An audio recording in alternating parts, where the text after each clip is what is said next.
Well, here we are again. 1956 D-roll this time. Wasn't actually planned this way, but this comes from the same place. Fed Reserve Bank of Chicago, Chicago, Illinois. Same place as in coin roll hunt number 320, which was a 1957 D-roll. This one is a 56 D-roll. 56D is one of my favorite years to search. It's one of my favorite rolls to do, because there are some real goodies in 1956D, and you never know exactly where they're going to be coming from.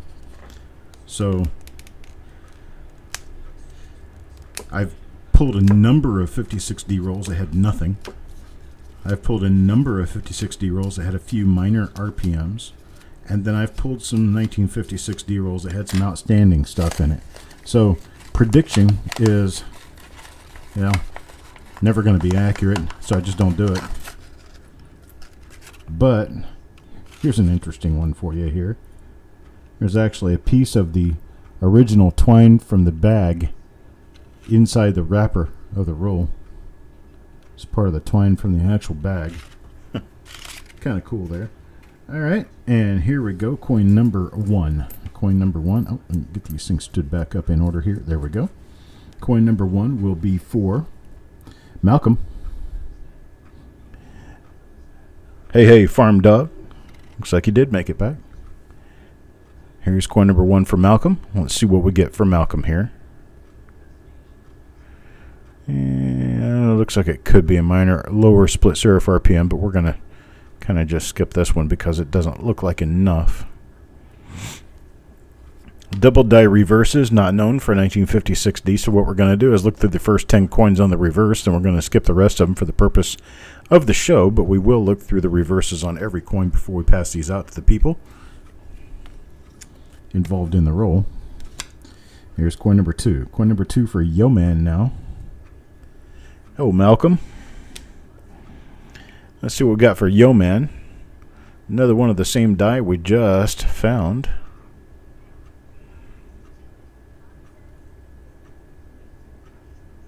Little die crack running across the top of the head there.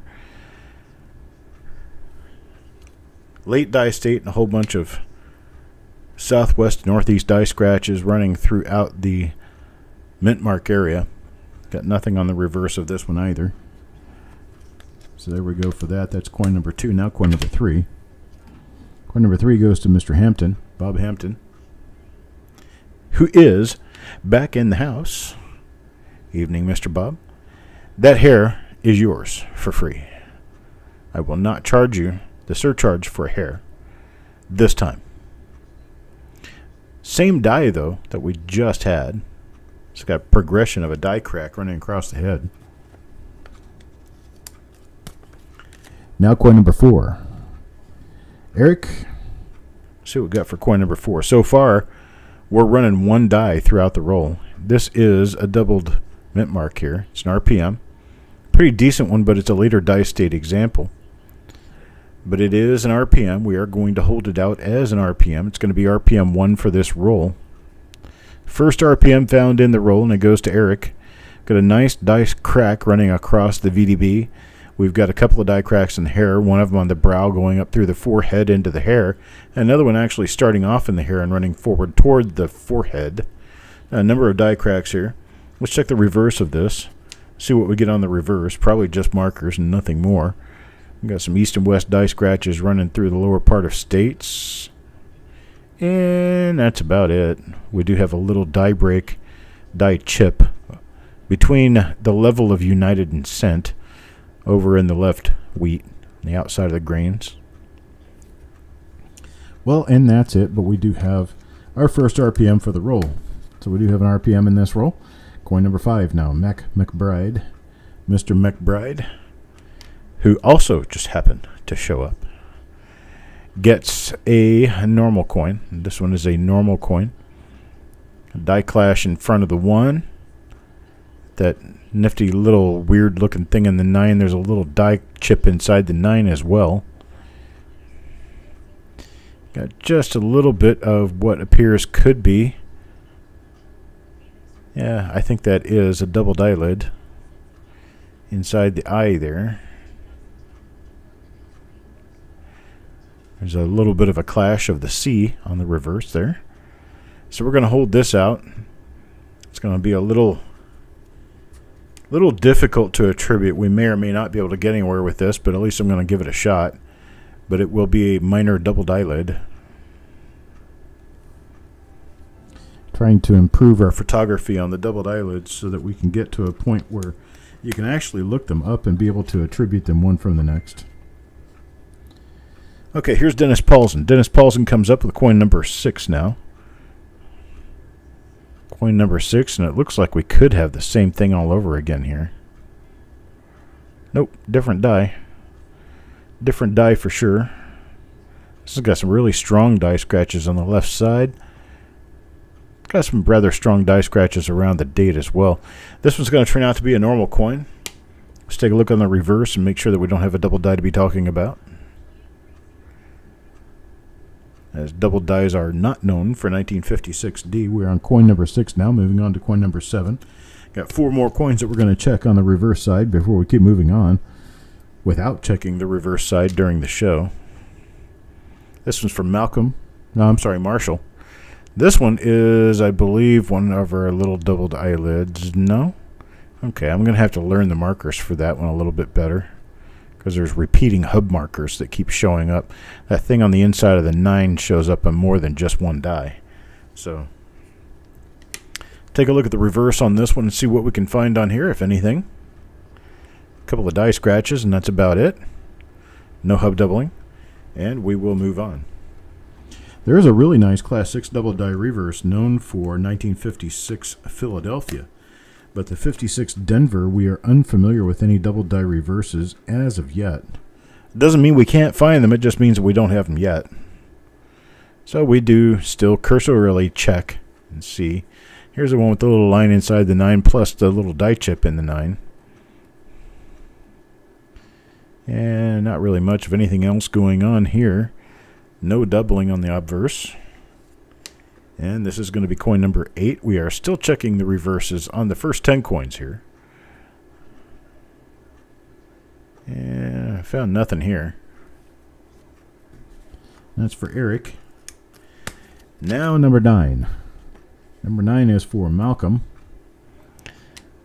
What do we pick up for Malcolm here? Well, not much, as it appears. Okay, there's our little doubled eyelid again. So let's find a marker. Let's see, we've got a die clash above and in front of the 1, a little die chip in the 9. So we've got a clash in front of the 1, a die chip in the 9. We've got a partial clash of a C over here above the Y, and we've got a little bit of a doubled eyelid.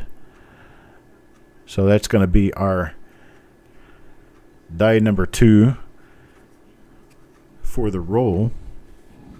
Die number 2 for the roll, the doubled eyelid. Now coin number 10. Coin number 10 goes to Marshall. Let's see what we can find for Marshall. Yeah, we can find Marshall a hard time, but that's about it right now, unfortunately. Looks like this coin's been handled just a little bit. Larry got his fingerprints on this one. And we have nothing else on this one, nothing of any. Yeah, see, this one's not in any way a doubled eyelid, but it does have the clash marks, it does have the chip in the 9, and it does have the partial clash of a C over above the Y. So we're going to have to watch this pretty carefully. We've got coins that are coming from different dies and appear to have roughly the same markers. It's be a little bit difficult for us to pull these apart from one another, but no, we're skilled enough. We can handle it. We can handle this job. Not that big of a deal. Nice little RPM here. 1956D, double split upper and split lower. And what do we have to show for on this one as far as markers are concerned? We've got a bunch of southeast die scratches in the date area. I guess that's about it. So it's going to be another new die. Another new one for the roll. The mint mark is actually placed rather low. This one's for Doug Walters. I think we'll be able to find any of these. Have to get time travel to go back and slap Larry. You don't really need to slap him. Just put some freaking gloves on him or wash his hands once in a while. I mean, gosh. If you just wash the crap off your hands once in a while, you wouldn't ding up the coins. I mean, heck, I handle coins barehanded all the time, but I've got my hands washed like 10 times a day. My hands are as dry as they can be. Got nothing on that one for Frank P, unfortunately. I move on now to coin number 13. Coin number 13 is going to go to Carl. And Carl will get this, a wonderful coin right here. You know, it's actually just a 56D, nothing special about it. Nice bunch of die cracks on this one. But we've got nothing else going on. That'll be for Carl, coin number 13. Now 14. Bob Hampton again. Bob Hampton pulls. You know, this one's not going to have anything.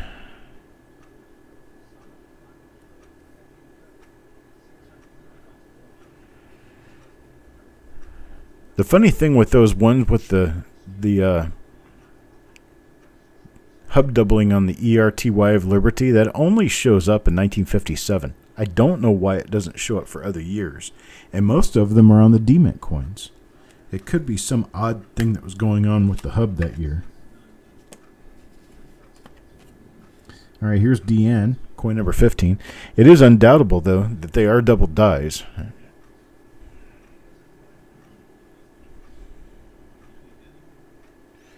Is this one of the, I think, yeah, this is one of the double die lids here. You also have that spike coming up out of the chin. It's another one of the markers for this. So there's a little double die lid right there. This is going to be die number 2 for the roll.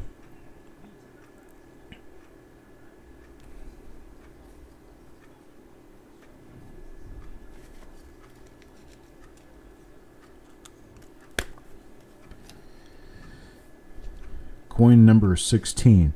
Well, I mean, if we did a DNA analysis or actually even ran fingerprints through APHIS, we might find out how long this clown worked for the mint. But then again, these are bagged coins. They're bagged and then rolled. So you never know with bagged and rolled coins whether or not it was a person at the mint who screwed them up or a person at the bank who screwed them up. I mean, we could always assume the mint, but then we might be convicting an innocent person. So be really careful about who we blame on this. One thing I can tell you, it's not me. I mean, you're watching me open the rolls. I'm not touching these coins before I put them up here, and there's absolutely no time for them to turn brown anyway. So we know it's not me. So we can rule me out. They evidently did whatever they did to these coins before they went into the wrapper. That would be 1956. Hello, Eric. Now we got Go Wi-Fi. Go Wi-Fi. Let's check Go Wi-Fi and see what we come out with. All right, that's the same as the first coins pulled out of the roll. We didn't find anything on them. There's our die cracks again. So there's nothing here. I'll get right on that, Malcolm. By the time my computer gets finished with a print analysis, we'll be like 80 years old. My computer, for some reason, crunches information very slowly and very quietly. That's a very strange looking mouth with that hit on it like that.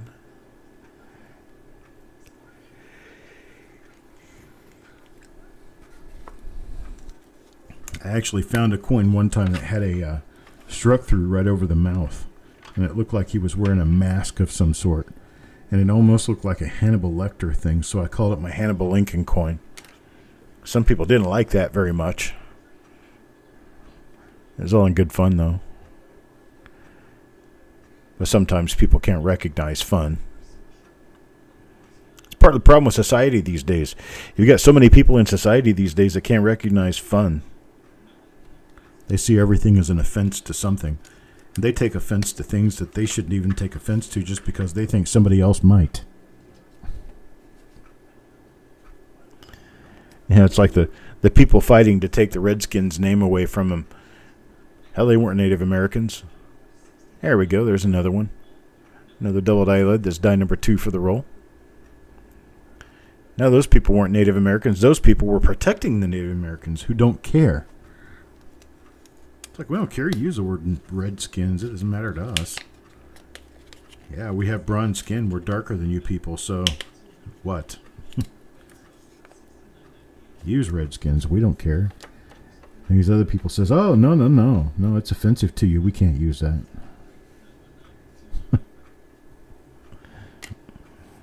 So now we have, oh, there's another one. I saw the spike coming out of the chin already. There's the spike on the chin. There's your doubled eyelid. This one's going to go to Deanne.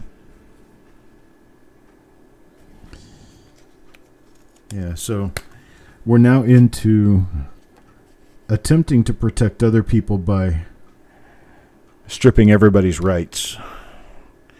I'm not even going to get into the whole mask thing. Mask or no mask, it doesn't make any difference to me. I quit caring a long time ago. That's not that I don't care about people. It's just I'm always at home, so you guys can handle your virus however you want to. I'm not involved.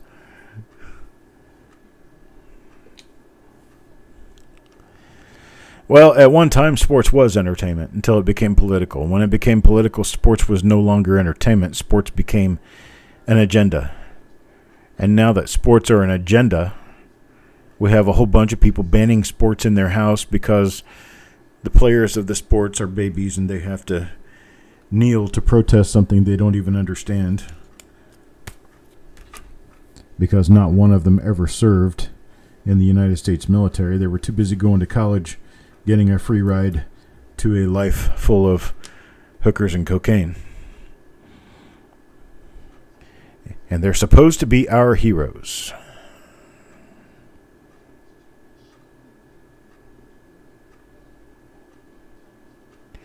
Got nothing on this one either. Another normal coin for Carl. Now, coin number 26. We're officially halfway through the roll. And here is Mr. Fletcher. We got 2 more rolls, and we'll be finished with this week's rolls. We may even get them done tonight, but I'm kind of doubting myself here because we're going to start running a little late by the time we can get 2 more rolls done, but I'm going to try it anyway. See what we can do. It's going to take me a little while to get the last one ready. I don't have the sheet cut for it yet. Yeah, cut the sheet, stuff the names, then I'm ready to go. I'm already ready to rock and roll with 322, though. So here's where they're Shannon, coin number 27, number 321 here. Stick with the current subject. Yeah, looks like we have another normal coin.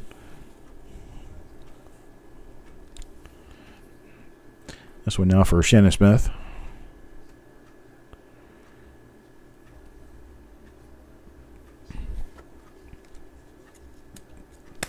I'm starting to recognize there are so many things wrong with society these days. I don't know if, the elders, when I was growing up, my grandparents thought the same way, but here I certainly am looking at, there's another one of our doubled eyelids. You can tell by the spike on the chin and the fact that there's a clash in front of the one. Spike on the chin, doubled eyelid. There we go. As if our grandparents back in the day thought, well, society's going to hell in a handbasket. I don't really care anymore because I'm retired and, well, I'll be dead before anything really comes of it. So let them have the world and do with it what they please. But that's kind of almost how I feel about the whole thing at this point in my life. It's like I'm pretty much on the retirement side of things. I'm only 53, but I'm not actually working at a job job. I do this for my living. And I don't go out to work. I don't profess to be a I don't profess to be a working member of society. There's another one of our doubled eyelids right there. My work for society is basically in supporting the retail industry with my purchases on the money that I earn with coins. So, like I go to Lowe's, I go to the grocery store, I go out to eat, I do that kind of thing. So, I guess in that sense, I am a productive member of society, but I choose to disassociate myself from society at large because I prefer not to be part of a problem. I prefer to be part of a cure. And I don't think there's much of anything in society right now that's a cure. I think pretty much everything is bad and getting worse. There's another one of our doubled eyelids. See that little spike thing right between the 1 and the 9? There's this little guy right here, and then there's this little guy right here. Those two little horns, along with all of this clash marking going on around the 1, that gives me a really good clue that I'm about to run into a doubled eyelid. And then when I get up here to the chin, see that spike coming out of the chin? I know it's a doubled eyelid. So there we go. There's another one of our doubled eyelids. This is probably the 7th or 8th, maybe 9th one that we found in this roll so far, so it's pretty prolific in this roll. It's coin number 33 now. Coin number 33 to Jim Fletcher. See what we come up with here. Now you see what I'm talking about? You don't have to see any more of the coin. You know what this is. You see that? Just by knowing your markers. There you go. You got that little horn right there. You got this little spike right here. You got your clashes in front of the 1. You move up, you're going to see your spike in front of the chin. And then you know it's a doubled eyelid. So there is all you need, pretty much, right? This one's for Jim Fletcher. That's coin number 33. Now coin number 34, Go Wi-Fi. Let's see what we find for Go Wi-Fi here. We know this one's different. We don't have the same things going on. This one's a normal coin here. I know that because, well, I've seen a few of these with that big long die scratch going through the 9. I've seen a few of these. And this one has nothing. So, unfortunately, we will skip this one and move on to coin number 35. Coin number 35 now for Frank P. And Frank... Well, Frank's going to get one that has the long vertical die scratch running through the 9, and that's about all there is on this.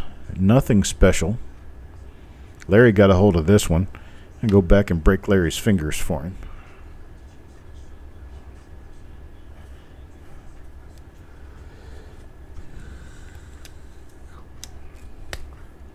Dang city people. I don't even say that. I used to be a city people. I moved out to the country when the city got too stupid. Got to a point where I just don't want to deal with the city anymore. You have too many self-absorbed, pretentious people who are absolutely certain they are the only people left on this earth. It's the way they behave anyway. Got some nice toning on this one. Nice toning, a little bit of woody. Nothing else though. It's nice though. So yeah, I still belong to a Facebook group of the town I moved away from, the town I used to live in. I'm not going to name it right now because I'm talking poorly about them. But I go back and I see posts in this Facebook group with these people whining and complaining about pretty much everything. And it's all about how things aren't perfect, and it's all about how their life is so, I'm going to say, oppressed because they are not fed everything hand and foot. And it's just disgusting to watch. All these pretentious people. And me personally, I mean, yeah, I spend most of my time in my backyard. Had a campfire in my backyard last night. And I got ate alive by bugs, mosquitoes, and whatnot. But still had fun with it. Burnt up some stuff in the backyard.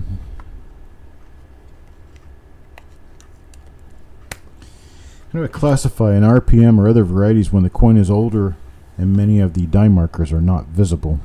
Talking about later die state, or are we talking about coins that have been worn? Either way, later die state shouldn't be that difficult if the coin is still uncirculated. On circulated coins, I really kind of hate to put it this way, but looking for die varieties on circulated coins is kind of a losing battle unless you're really just kind of looking for the more major stuff, the stuff that's easier to identify. If you're finding a whole bunch of really minor split serif stuff or little doubled eyes and stuff like that, and you're not really figuring out what die they belong to because your coin is only a very fine or extremely fine, those are the little fish I throw back. Those are the bluegill I put back out into the bags. I don't really care to segregate those and try to mess with them. So the answer to your question, basically, I mean, if you're asking me, in my opinion, ignore them and move on. If they're uncirculated coins and you can see a lot of markers on them, it could be something that could be pretty easy to identify. You use the website to identify them, coppercoins.com. You use that to identify them or try to identify them. And you never know what you might find looking that way. But yeah, if it's really minor bluegill stuff and it's circulated, I just throw it back. Throw it back in the sea.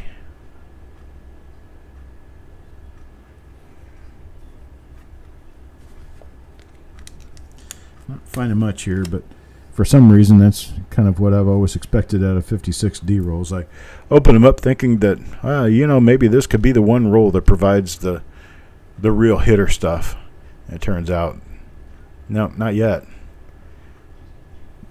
I haven't been granted access to the rolls that have the spectacular sunshine in a tube.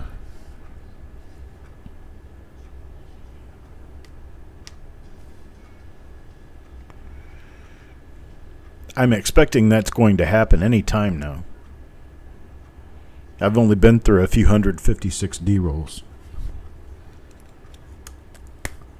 And the number of coins I've found of extreme value in 56D has unfortunately been disproportionate to the number of coins I've actually looked through from 56D. Looked through a number of them. Found very little.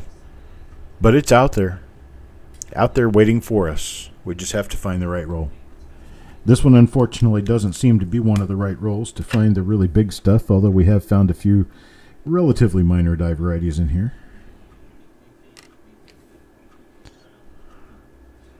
A lot of later die state coins here. Later die state, if your coin is uncirculated and it's later die state, you try to look for some of the more permanent markers. Any markers that are like die cracks are not ever going to go away. They only grow. They only get bigger. They only get longer. They only get fatter. They only get wider. It's like that little die chip on the T right there. That little part of the T that's standing up right here. That's going to be on every coin that's minted after this one. Right? So that can only grow, get bigger, or show up better. It can't go away. Whereas, like, I saw a couple little die scratches. See a little tiny die scratches here? You got some real thin, fine die scratches in the O. Well, those can go away. And see, even these better die scratches up here, these heavier ones, those can also go away. You can use those, but if you can't find them, it doesn't mean you don't have the right die. It just means that you may have a die that's struck the coin long after or long before the other coin that you were looking at. Die cracks never go away. Any coin that was struck after the coin that you're looking at the photographs of or looking at the actual coin. If you found a coin that's in later die state or you got photographs in later die state, that crack has to be there. No choice otherwise. Most of the time, these little die dots, like this right here, they'll survive the weather. They'll survive for quite a while. Because, see, these die dots, they never really fill back in. They're there for good. You got one there next to the Y. You got one there on the neck. Sometimes they make little patterns, little triangles or something. You can follow them. There's another die dot right there. There's a die dot out there in the field in front of the nose on this one. You can use die dots. See, there's another die dot. There's a die dot right there. There's a little die scratch here below the chin. So if you needed to use that, you probably could into different die states. But what I look for more than anything are stuff like this. This die scratch here, that's going to exist through a number of different die states because it's so heavy. So you look for the heavy markers. Heavy markers are often going to repeat through die states.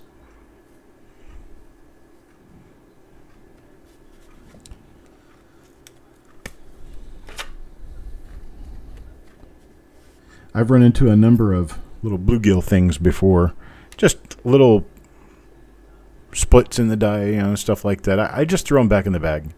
I let somebody else get excited about them because, well, if you're trying to make a living on this stuff, you can really blow a lot of time making zero money trying to figure something out that is just going to take up time.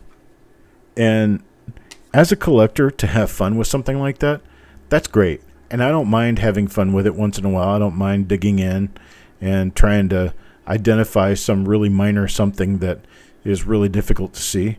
I don't mind that. But to try doing that for a job, you're not going to pay the light bills on stuff like that. It's just not going to happen. So I kind of have to stick to either just selling rolls and hope somebody else finds the goodies, or selling goodies, finding and selling goodies that have a definite measure on the market because they're nicer looking stuff that's more likely to bring a few dollars. Dennis Paulson gets coin number 50. It's the last coin in the roll. Let's see what it has. And we got nothing there. So I busted open a roll of 53S a few days ago just to go through it because I was bored and I wanted to do something. And so I went through this roll of 53S and I found about a half dozen of these in there. That's kind of cool. This one's different. It's neat. And it's definitely worth the attention and time.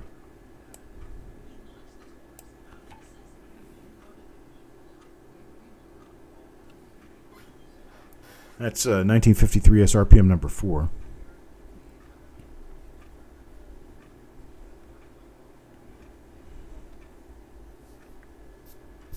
Really nice one. But anyhow, folks, on that, I'm going to go ahead and split. I'll come back at 10 o'clock for the next one. We will do one more tonight, and then I'll do the other two tomorrow and get to the 38s tomorrow. Be doing a short auction tomorrow evening. There will be no new reveals for this week. I'll skip the reveals for this week and go to next week. I've got some other things to get caught up on, so I don't want to get too far ahead of myself on the reveals. But I appreciate it. Now, we got, what do we got? We got a stack of normal coins here. Just like with every other roll, we end up with a stack of normal coins. Let me show them to you. As soon as I can work my way around getting the stack in here right. There we go. And so then for the first coin, we had an RPM. And the RPM was a relatively minor one, but it's coin number 4, and that goes to Eric. And so then next, we've got the one that had the doubled eyelid here. Coins numbered 33, 32, 30, 28, 22, 21, 15, 9, and 5. And those go to Mr. McBride, Malcolm, Deanne, Mike, Deanne, Farm Dog, Yeoman, Dennis, and Jim Fletcher. And then this interesting little coin was another RPM that we only found one example of, but it's number 11. Goes to Doug Walters. And that's it for that, folks. That is reveal number 321. I will be back in about 20 minutes for reveal number 322. So that means we'll get that one done tonight, and then 323, I'll get that, and the 238S rolls done tomorrow. So I appreciate it. Thank you, guys, and I will be back in about 15, 20 minutes.